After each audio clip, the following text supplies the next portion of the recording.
Menarik, Bapak Ibu, simpan dulu pertanyaannya, kita teruskan dulu ke Pak Dr. Taufik Abdul Ghani. Kami silakan 15 menit dari sekarang.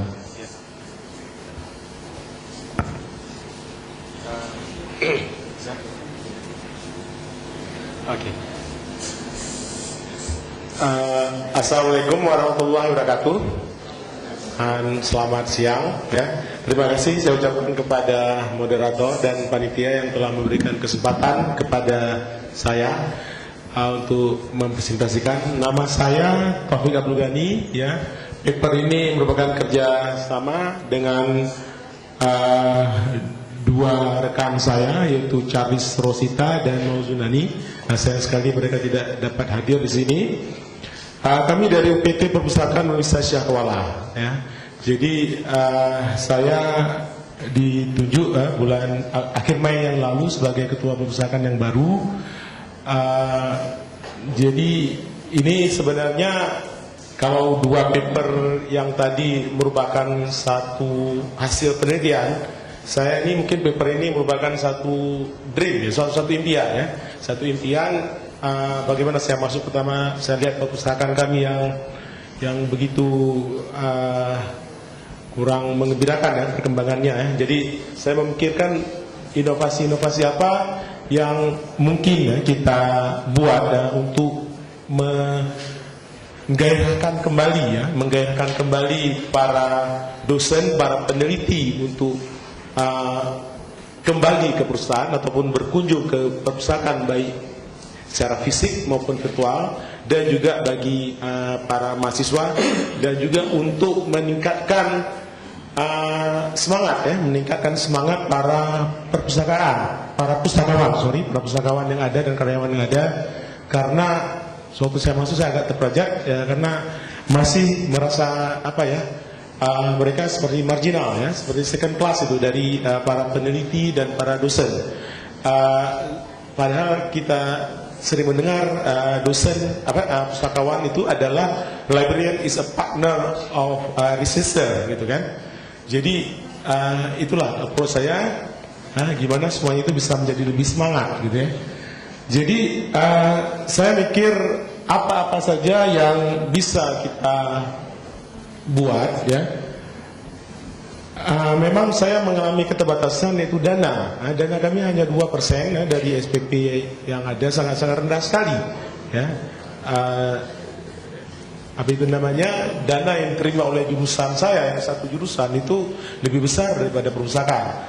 Jadi agak susah juga. Makanya setelah saya lihat beberapa literatur, ternyata memang perkembangan terkini di perpustakaan di samping otomasi secara khusus, yaitu masalah open access. Nah, maka ini yang saya coba proposkan. Tetapi suatu saya lempar isu ini ke mailing list, ya, apa yang terjadi? Memang ada beberapa yang menanggapi secara positif, oh itu bagus. Tetapi yang sangat mengejutkan saya, terutama bagi peneliti yang qualified, yang sudah biasa mereka submit paper ke Elsevier, yang submit paper ke IEEE dan lain-lainnya, itu seperti tidak menganggap satu kesempatan atau hal penting seperti ini. Karena apa? Gengsi, ya. Mereka lebih bergengsi, ya, mensubmitkan papernya itu ke jurnal-jurnal yang berimpact faktor tinggi, ke Science Direct, IEEE, Springer Link, ya, daripada ke DOAJ. Nah, itu yang menjadi masalahnya. Jadi saya kepingin ya, kalau bisa mereka-mereka yang memang qualified, yang dalam penelitiannya itu mau melihat ke sini. Dan kembali lagi ke alasannya.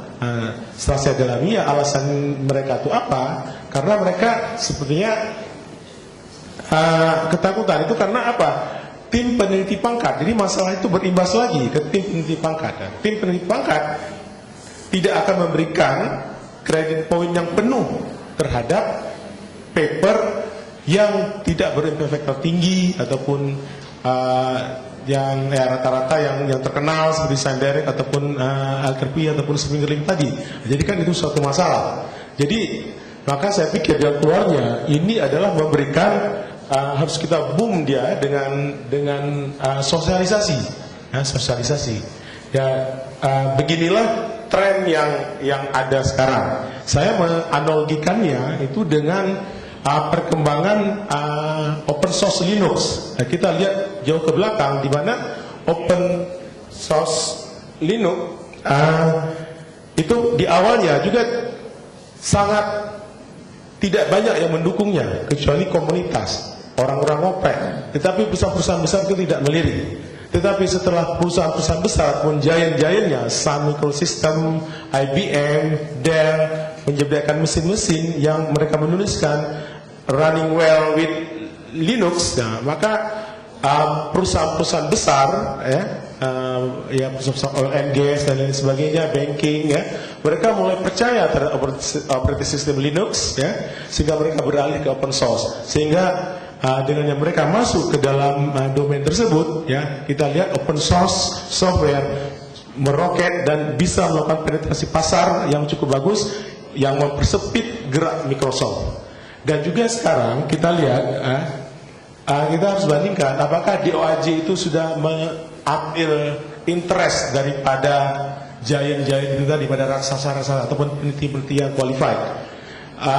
Kita belum tahu, tetapi dalam beberapa 2-3 bulan ke belakang ini saya coba baca-baca, memang nampak Springer sudah di samping mereka terus, yang license mereka sudah coba-coba mengalihkan ke open access, kemudian Elsevier juga demikian, kemudian Willy juga demikian, dan ini merupakan satu peluang, karena apa?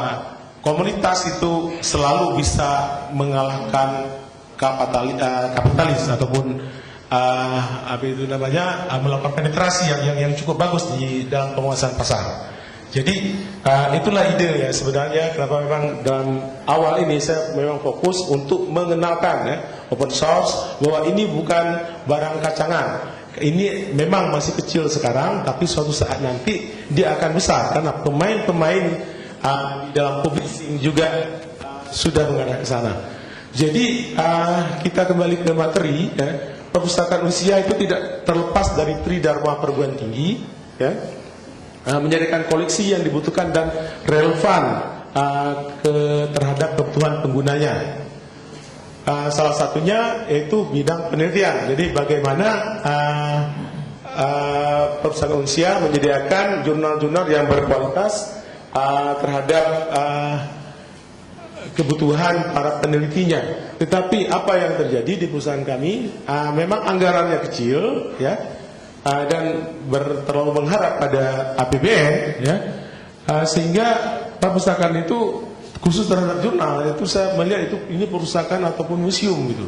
Jadi koleksi-koleksinya itu tahun-tahun 60, tahun-tahun 65, mungkin masih lebih tua jurnalnya daripada saya. Dan itu pun diperoleh dari volunteer. Jadi dulu yang mereka kuliah ke luar negeri, ke Amerika, termasuk juga waktu itu Pak gubernur kami yang orang GAM itu Pak Irwadi, sewaktu dia sekolah ke Amerika, dia berhasil mendrag back jurnal-jurnal lama yang dibawa ke Unsia. Tetapi tanggal-tanggalnya itu rata-rata tahun 60. Memang waktu itu tahun-tahun 80 memang berbeda, tapi sekarang sangat up-to-date. Sehingga ini perpustakaan ataupun museum gitu ya. Permasalahannya itu kembali lagi kepada anggaran. Tapi perkembangan sekarang terlihat bisnis penerbitan jurnal ilmiah menjadi lebih cepat.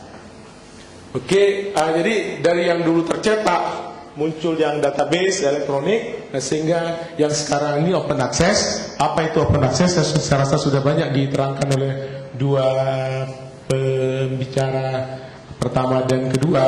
Jadi saya skip aja. Ya kenapa ini open access? Secara sederhana saja, mungkin ada yang lainnya, karena alasan anggaran. Open access merupakan kesempatan bagi perpustakaan usia dalam menyediakan artikel yang dibutuhkan oleh para dosen dan mahasiswanya. Tadi saya utarakan, namun penggunaan open access di perguruan tinggi tidak semudah yang dikira. Banyak sekali obstacle yang kita hadapi, ya terutama masalah prestise gitu saya lihat di sini harus ada strategi menarik partisipasi dan kepercayaan dari dosen peneliti terutama yang berkualifikat dan biasa yang mempublish ke jurnal-jurnal license seperti Sendek dan sebagainya sebagai pembaca dan kontributor. Ya. Sekarang ya masalahnya saya fokuskan bagaimana strategi dalam sosialisasi open access jurnal tersebut. Ini perjalanan open access saya pikir sudah ada di dalam paper dan diterangkan oleh dua pembicara yang tadi, yaitu diawali 2002 ya saya skip saja.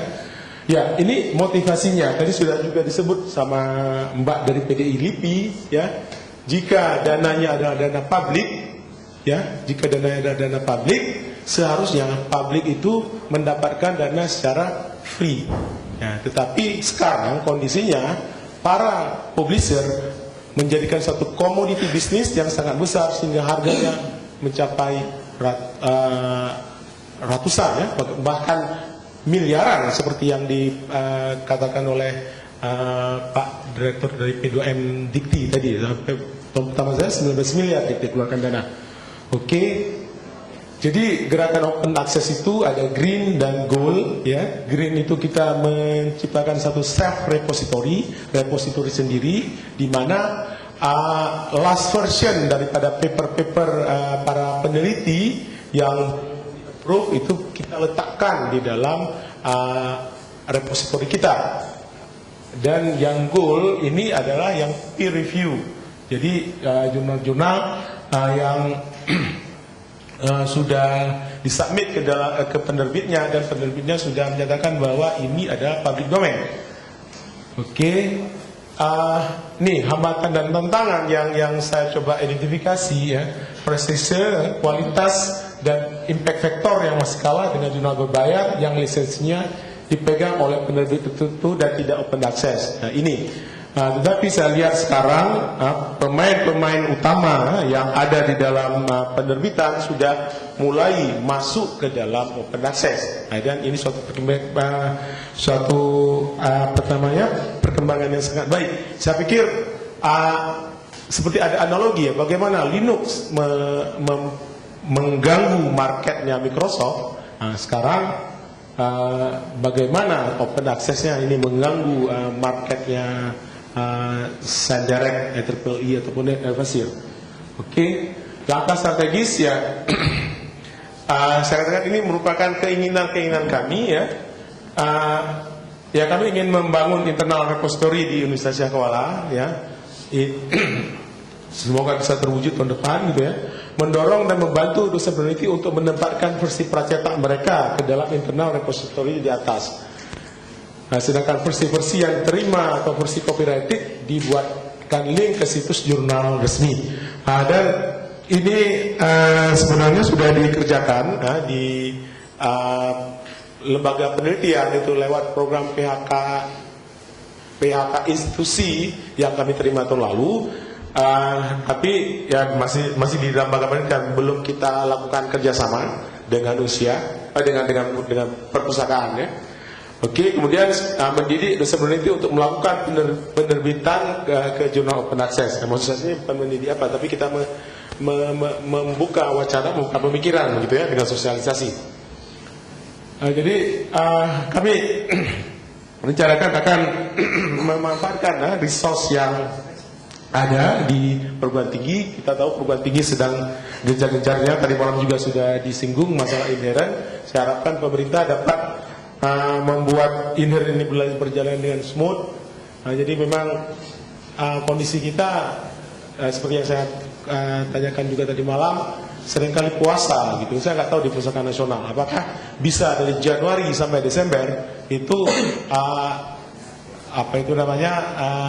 jurnalnya itu tetap terlangganan. Kita selalu problem menghadapi aturan performa, aturan pengadaan, aturan-aturan DIPA, aturan APBN. Jadi uang itu baru ada Maret, ya, dan tidak boleh lintas tahun. Ya, agak heran juga. Saya pikir harus ada perhatian yang khusus terhadap dunia perguruan tinggi.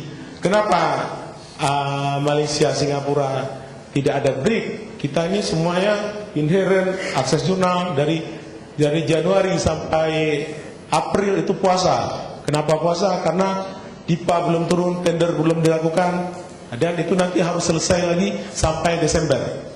Nah, Desember lalu habis kontrak, tender lagi. Nah, Oke, itulah susahnya. Kemudian akan kita gunakan di space ya untuk internal repository kita. Ya, jadi kami sudah mulai ya mempromosikan atau menginformasikan daftar jual akses lewat media kampus ya, dan forum elektronik dosen dan mahasiswa. Media yang informal termasuk Facebook, mailing list dan Twitter. Saya melihat Facebook sangat fenomenal sekali ya. Dengan mudah kita bisa menjangkau mahasiswa daripada papan-papan pengumuman di kampus ya.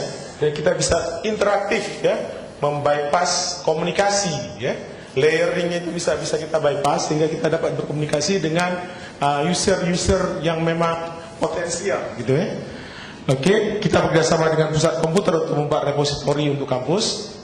Ya, jadi di samping ya kita punya portal, tetapi portal itu kurang interaktif, ya, kurang interaktif.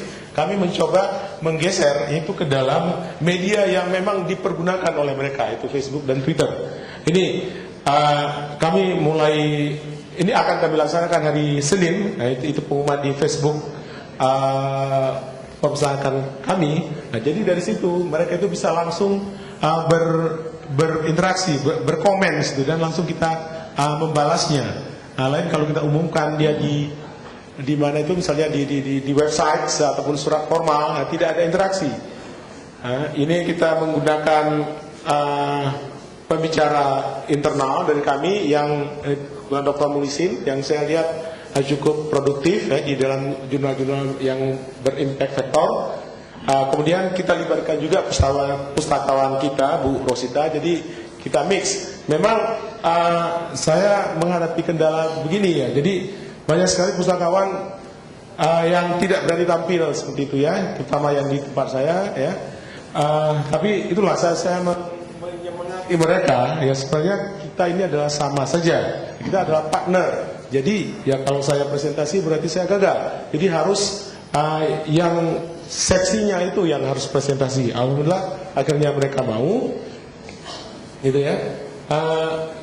Ini kita juga mengembangkan dengan flyer-flyer seperti ini, ya. Dulu jarang sekali ada flyer-flyer, yang ada surat-surat dinas, surat-surat pengumuman biasa lewat kertas berkop formal seperti itu, ada cap, ada tanda tangan. Jadi kita coba mengubah image perpustakaan, ya, kita gunakan perkataan-perkataan yang lebih populer. Kalau bisa funky tidak ada masalah, kita ikuti selera daripada mahasiswa. Oke. Ya, dengan kita andalkan flyer-flyer seperti ini ya, dengan ada dengan ada gambar-gambar sedikit ya, jadi untuk menarik minat, untuk merubah pemikiran terhadap perpustakaan. Jadi Ask a Librarian itu adalah moto kami sekarang. Dan ini kami mencoba mendata beberapa jurnal. Mereka belum pakai OJS dan mereka masih menggunakan web biasa, belum ada manajemen sistem. Dan insya Allah saya sudah menerima undangan dari Pak Subekti tadi malam untuk mengikuti pelatihan. Jadi memang benar di November ini akan mengadakan pelatihan implementasi OJS. Memang target kami ya, jurnal-jurnal tersebut ya, kalau mereka mau ya, mereka akan berpindah ke OJS. Dari sini ya, apa keunggulannya Facebook ya, saya bisa memonitor bagaimana respon ya, terhadap mereka.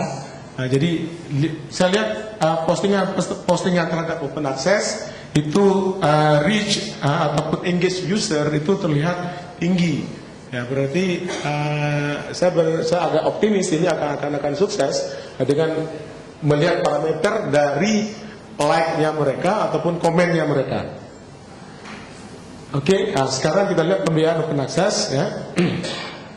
Jadi memang sebagai pembaca kita bisa menerima secara free, tetapi coba ini akan saya tawarkan ke bagian perencanaan ya, ataupun ke keuangan ya. Ada satu skema ya, dalam pembiayaan open access itu dalam bentuk partnership antara institusi ya, dengan penerbit gitu ya. penerbit tidak memberikan biaya tinggi per penerbitan artikel. Kita ketahui sekarang ada pengutang gitu ya, kalau menerbitkan harus membayar berapa ya. Kalau jurnal internasional itu mungkin sekitar 3 juta, 4 juta ataupun 5 juta ya. Biasanya dosen dosen membayar, jadi ini akan ditanggung oleh institusi ya. Jadi institusi akan menanggung processing fee-nya, sehingga dosen-dosen nanti mendapatkan diskon yang murah ataupun gratis gitu ya. Penulis dari institusi tersebut tidak dikenakan biaya produksi pemuatan jika artikel tersebut diterima. Oke. Ya, ini saya lihat yang akan saya buka wacana para dosen-dosen bahwa Springer saja sudah goes to open access ya. Dia menawarkan membership ya, dengan membershipnya bukan dosen yang membayar tapi apa? Institusi. Nanti dosen membayar biaya yang jauh diskonnya. Jadi saya rasa dengan Springer masuk ke open source, kita mengharapkan para peneliti utama di dunia akan bersedia mempublishkan papernya ke Springer, ke open access, yang mengakibatkan nanti jurnal-jurnal open access itu impact factornya akan naik, sehingga dia tentu akan bergengsi, semuanya itu akan masuk ke dalam open access. Pak Abdul Ghani waktunya. Oke, sedikit lagi Pak. Ini Elsevier, saya tidak jelaskan lagi, modelnya sama. Dia menggunakan open access jurnal. Ini yang terbaru, dan ini baru tadi pagi saya tahu ya, di bawah saya download IEEE. Ya, IEEE goes to open access juga.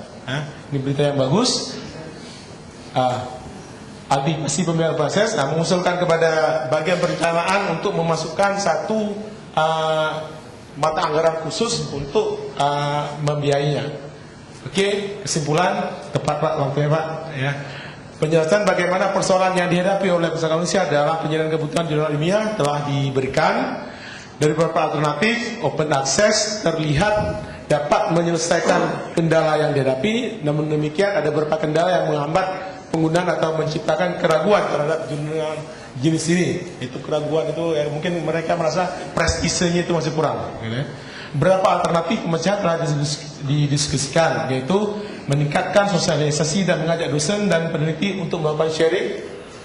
Itu dengan alternatif lain membuat strategi pembiayaan penerbitan. Demikian lebih kurang apa kira-kira proposal kami, apa kira-kira yang akan kami lakukan ke depan.